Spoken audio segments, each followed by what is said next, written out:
Guys, আজকের এই ভিডিওটিতে আমরা সালমান শাহ মৌসুমী এবং সালমান শাহ শাবনূর জুটির কিছু জনপ্রিয় গানগুলো দেখব এবং ভিডিও শেষে অবশ্যই জানিয়ে দিতে ভুলবেন না দুই জুটির মধ্যে কোন জুটি আপনার কাছে সেরা এবং অত্যাধিক পছন্দের। সোনারি চান পিতলা ঘুঘু যাবে কোথায় পালাইয়া।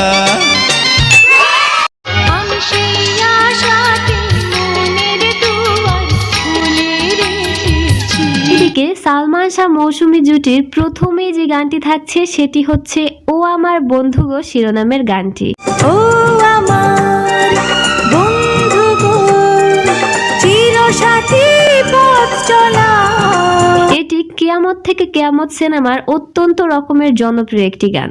তোমার জন্য গড়েছি আমি মঞ্জিল ভালোবাসা। অন্যদিকে সালমান শাহ শাবনূর জুটির প্রথমেই যে গানটি থাকছে সেটি হচ্ছে তোমাকেই চাই শিরোনামের একটি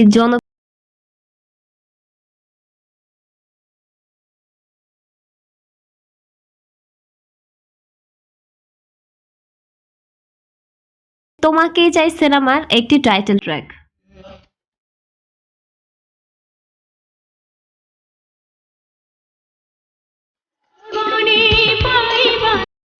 এরপর 2 নম্বরে সালমান শাহ মৌসুমীর একটি জনপ্রিয় গান থাকছে সেটি হচ্ছে ভালোবাসিয়া গেলাম ফাঁসিয়া শিরোনামের গানটি। ভালোবাসিয়া গেলাম ফাঁসিয়া করতে হবে এবার বিয়া সোনারি চান। এই গানটি অন্তরে অন্তরে সিনেমার অত্যন্ত রকমের ভাইরাল একটি গান এবং আমার নিজের ওই গানটি অনেক পছন্দের।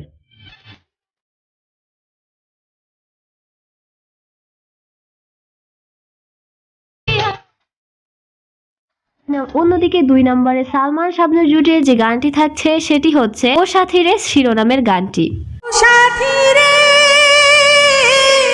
যেও না কখনো দূরে। স্বপ্নের ঠিকানা সিনেমায় এই গানটির রোমান্টিক ভার্সন এবং স্যাড ভার্সন দুটিই রাখা হয়, তবে স্যাড ভার্সনটি ছিল অত্যাধিক বেশি জনপ্রিয়।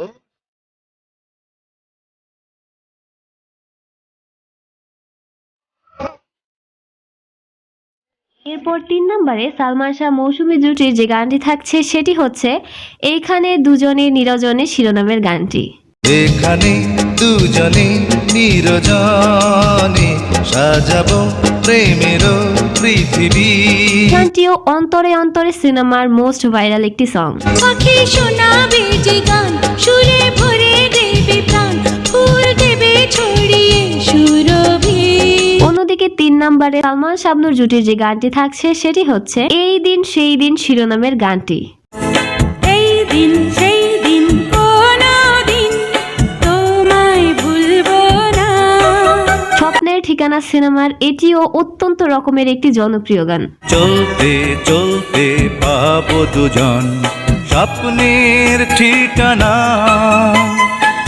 অন্যদিকে 4 নম্বরে সালমান শাহ মৌসুমীর যে গানটি থাকছে সেটি হচ্ছে চিঠি লিখলাম তোমাকে শিরোনামের গানটি। চিঠি লিখলাম ও লিখলাম তোমাকে পড়ে জবাব দিও গো আমাকে। স্নেহ সিনেমার এই গানটিও অনেক জনপ্রিয় এবং ভাইরাল একটি গান। আমি ভালো মানুষ আমার নাই কোনো দোষ বলে দিও তোমার বাবা মাকে। নেক্সট সালমান শাবনূর জুটির আরো একটি জনপ্রিয় গানের নাম হচ্ছে আমার নাকেই চাই সিনেমার একটি গান।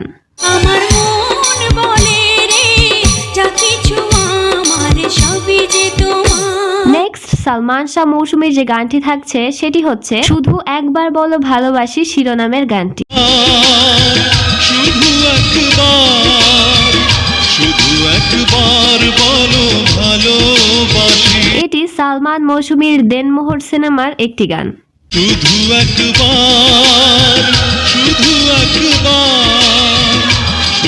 একবার বলো। নেক্সট সালমান শাহ শাবনূরের যে গানটি থাকছে সেটি হচ্ছে সব সখীরে পার করিতে শিরোনামের গানটি। সব সখীরে পার করিতে নেব আনা আনা তোমার বেলায় নেব সখী তোমার কানের সোনা। এটি রঙিন সুজন সখী সিনেমার অসম্ভব রকমের ভাইরাল একটি গান। সখী গো ও আমি প্রেমের ঘাটের মাঝি তোমার কাছে পয়সা নেব না। এরপর সালমান মৌসুমীর যে গানটি থাকছে সেটি হচ্ছে তুমি যেখানেই থাকো শিরোনামের গানটি। তুমি যেখানেই থাকো নিজেরে আড়ালে যতই রাখো তোমায় আমি খুঁজে নেব। এটি সালমান মৌসুমী অভিনীত স্নেহ সিনেমার একটি গান। ও আমার ভালোবাসা, ও আমার ভালোবাসা। অন্যদিকে নেক্সটে সালমান শাবনূরের যে গানটি থাকছে সেটি হচ্ছে ৭১-এর মা জননী গানটি। ৭১-এর মা জননী, কোথায় তোমার মুক্তি সেনার দল?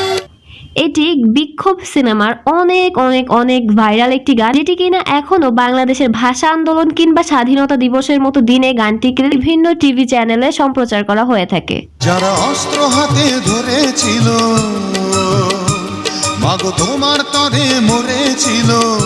নেক্সট থাকছে সালমান মৌসুমীর আরো একটি জনপ্রিয় গান আমি তোমার প্রেমে পাগল শিরোনামের গানটি। আমি তোমার প্রেমে পাগল তাই তো করি পাগলামি। এটি দেনমোহর সিনেমার একটি জনপ্রিয় গান। এই ভালোবাসার আদালতে হলাম না হয় আসামি। এবং সালমান শাহ মৌসুমীর মোস্ট ভাইরাল একটি গানের নাম হচ্ছে এখন তো সময় কাছে আসার শিরোনামের গানটি, কিন্তু আনফরচুনেটলি এই গানটির অরিজিনাল ভার্সন কিন্তু ইউটিউবে পাওয়া যায় না। এখন তো সময় ভালোবাসার। নেক্সট সালমান এবং শাবনূরের আরো একটি জনপ্রিয় গানের নাম হচ্ছে সাথী তুমি আমার জীবনে শিরোনামের গানটি। সাথী তুমি আমার জীবনে, সাথী তুমি আমার মরণে। এবং এই লিস্টে সবার শেষে আমি শাবনূরের আরো একটি গান রাখতে চাই, সেটি হচ্ছে নিশিদিন প্রতিদিন শিরোনামের গানটি। সেদিন প্রতিদিন স্বপ্নে দেখি, আমি সেদিন প্রতিদিন স্বপ্নে দেখি। এই গানটি আমার পার্সোনালি অনেক বেশি পছন্দের একটি গান ছিল। আমি জনম জনম চোখের পাতায় ছবি এঁকেছি। স্বপ্নের নায়ক সিনেমার এই গানটি আপনার কেমন লাগতো তা অবশ্যই জানাবেন, এবং সবগুলো গানের মধ্যে কোন গানগুলো আপনার সব থেকে প্রিয় এবং কোন জুটি আপনার কাছে অত্যাধিক প্রিয় তা নিশ্চয়ই কমেন্ট করে জানাতে ভুলবেন না। ধন্যবাদ, আল্লাহ হাফেজ।